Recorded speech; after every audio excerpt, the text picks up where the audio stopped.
देखो, जब इस तरीके का फैक्टराइज करना होता है जिसमें कि जो मिडिल टर्म का जो कोफिशिएंट है वो रूट में होता है, तो हम लोग कैसे करते हैं? हम लोग नॉर्मल तरीका ही फॉलो करते हैं। हम लोग सबसे पहले एक्स स्क्वायर का कोफिशिएंट और जो कांस्टेंट टर्म है उसको मल्टीप्लाई करते हैं। तो इसको जब मल्टीप्लाई करेंगे तो आएगा 6 का एलसीएम निकालते हैं।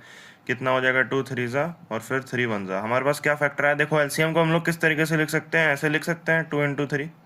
एलसीएम को इस तरीके से लिखते हैं। अब इस 2 को ऐसे ही रहने दो, 3 को हम लोग √3 इंटू √3 लिख सकते हैं। और जब हम लोग स्प्लिटिंग द मिडिल टर्म वाला फैक्टराइजेशन करते हैं तो हम लोग इन्हीं फैक्टर्स में से कुछ किसी तरीके से मिडिल टर्म को बनाते हैं। तो यहाँ पर क्या कैसे बनाएंगे कि इन दोनों को मल्टीप्लाई करके एक टर्म ले लेते हैं 2√3 और एक टर्म ये ले लेते हैं √3।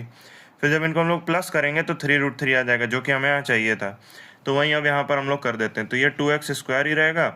इस 3√3x को हम लोग कैसे लिख सकते हैं? 2√3x plus √3x।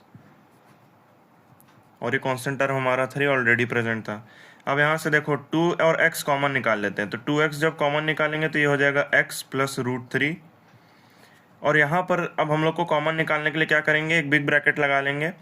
यहाँ √3x ऐसे ही रहने देंगे। अब इस 3 को हम लोग क्या लिख सकते हैं? √3 इंटू √3 लिख सकते हैं।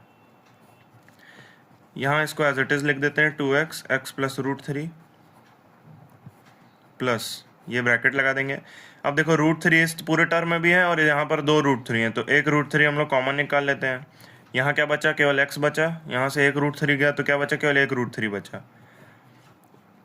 तो ये हमारा एज इट इज़ आ जाएगा 2x x plus √3 plus √3 x plus √3।